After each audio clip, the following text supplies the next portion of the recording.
మీరు ఎట్లా ఉంటుండే? ఎప్పుడన్నా మీరు మాట్లాడారా? ఏం చెప్తుంటుండే? ఈ పెళ్ళి అయినప్పటి నుంచి మాతో ఏం మాట్లాడలేదు. మేము ఇక్కడ ఉండం, తాండూలు ఉంటాము.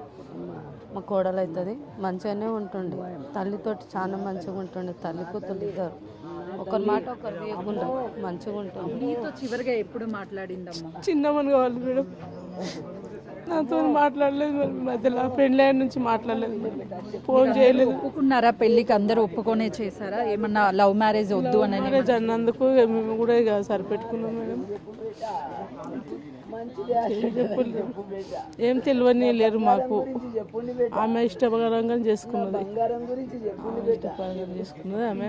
జరుగుతున్నటువంటి ఏ విషయాలు, గొడవల గురించి ఎప్పుడు చెప్పలేదు అని చెప్తున్నారు. వాళ్ళంతా ఫ్రెండ్స్ ఉన్నారు. అసలు దేవిక ఎలా ఉంటుంది ఏంటి అని వాళ్ళతో మాట్లాడదాము. ఆ దేవిక ఎలా ఉంటుంది మీతో? అంటే సూసైడ్ చేసుకునే అంత పిరికిగా ఎప్పుడైనా అనుకున్నారా? అస్సలు అమ్మాయి సూసైడ్ కూడా చేసుకునేది కాదు. చాలా ధైర్యంగానే ఉంటుంది మాతో కూడా. ఇంకా వీళ్ళకి కామన్గా గొడవలు అవుతూ ఉండేవి. ఇంత సీరియస్ అవుతుందని అసలు అనుకోలేదు. మీకు ఎప్పటి నుంచి పరిచయం దేవిక? 1 year నుంచి పరిచయం.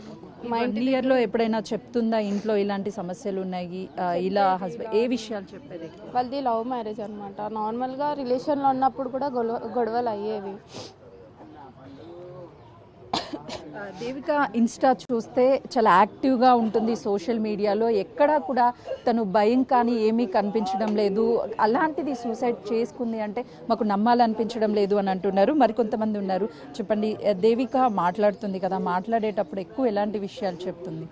యాక్చువల్గా మేము లాస్ట్ 3 years నుంచి టచ్లో లేం, but we're best friends, like family అనమాట. She is very strong. ఎంతసేపు మమ్మీ మమ్మీ కెరియర్, మా మమ్మీని నేను చూసుకోవాలి, ఇలాంటి టైప్. తను చాలా స్ట్రాంగ్. ఒకరిని అట్లీస్ట్ తను బ్రేవ్గా ఉంటుంది, చాలా స్ట్రాంగ్గా ఉండేది. కానీ తను సూసైడ్ చేసుకుందంటే ఇది రాంగ్. వాళ్ళే సంథింగ్ ఏదో చేసి తను చేసుకుందని చెప్పడం తప్ప తను చేసుకుంది అయితే రాంగ్. అసలు తను చేసుకునే పర్సనే కాదు. తన లైఫ్లో ఎన్నో స్ట్రగుల్స్ ఎన్నో చూసింది, కానీ తను చాలా స్ట్రాంగ్ ఉంది. వై? బికాస్ ఆంటీ కోసం తన కోసం ఆంటీ అన్నట్టు ఉండేవాళ్ళు.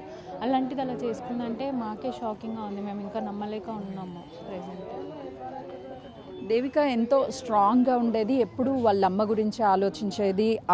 అమ్మని మంచిగా చూసుకోవాలి, ఒక మంచి లైఫ్ని ఇవ్వాలి. ఎందుకంటే నాన్నని కోల్పోయినటువంటి దేవిక, ఇంకా నాకు అమ్మే ఉంది, చిన్నప్పటి నుంచి గారాబంగా పెంచినటువంటి అమ్మకి ఎలాంటి కష్టం రావద్దు అని చెప్పినటువంటి దేవిక సూసైడ్ చేసుకుంది అని అంటే మాకు అస్సలు నమ్మాలి అనిపించడం లేదు. అల్లుడే ఇదంతా చేశాడు.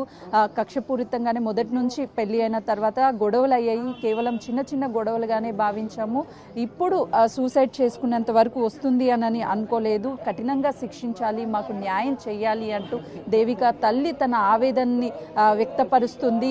దేవిక తిరిగి వస్తుంది, మాట్లాడుతుంది అన్న హోప్తోనే ఇంకా తల్లి ఉంది.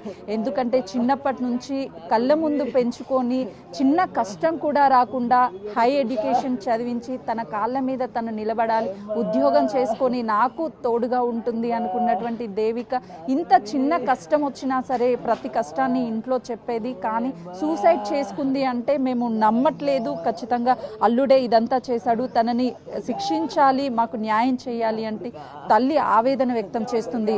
ప్రసన్న, ఈ సూసైడ్ అసలు దేవిక చేసుకొని ఉండదు అని చెప్పేసి వాళ్ళు చెప్తున్నారు. వాళ్ళ అల్లుడే ప్రధాన కారణము. గొడవలు రెగ్యులర్గా చేస్తూ ఉంటాడు ఇంట్లో. చిన్న చిన్న గొడవలు అయినప్పుడు ఇంటికి వస్తూ ఉండేది దేవిక. సర్ది చెప్పి పంపించే వాళ్ళమి, కానీ సూసైడ్ చేసుకోవడానికి ప్రధాన కారణం అయితే అల్లుడిగా భావిస్తున్నారు. కుటుంబ సభ్యులు అనుమానం వ్యక్తం చేస్తున్నారు.